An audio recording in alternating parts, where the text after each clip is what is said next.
एक छोटे से गांव में आरव नाम का एक जिज्ञासु और साहसी लड़का रहता था। उसे रहस्यमयी कहानियां सुनना और अनजानी जगहों की खोज करना बहुत पसंद था। गांव के बाहर एक पुराना, टूटा फूटा घर था जिसे लोग जादुई घर कहते थे।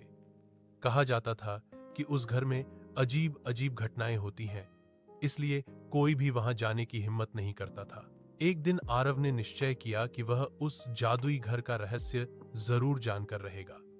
शाम होते ही वह धीरे धीरे उस घर के पास पहुंचा। घर का दरवाजा अपने आप चरमराते हुए खुल गया।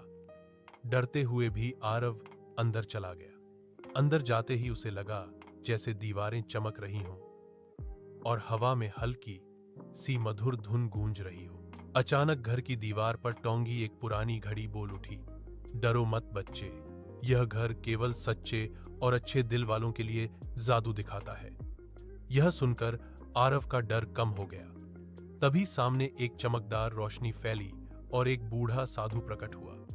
साधु ने बताया कि यह घर जादुई है, लेकिन इसका जादू केवल उन लोगों पर काम करता है जो निस्वार्थ और दयालु होते हैं। साधु ने आरव को 3 कमरे दिखाए।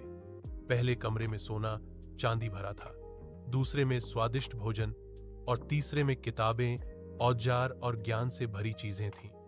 साधु ने कहा, तुम इनमें से केवल एक ही चुन सकते हो। आरव ने बिना सोचे तीसरा कमरा चुना। उसने कहा, ज्ञान और मेहनत से मैं सब कुछ पा सकता हूं। यह सुनकर साधु मुस्कुरा उठे।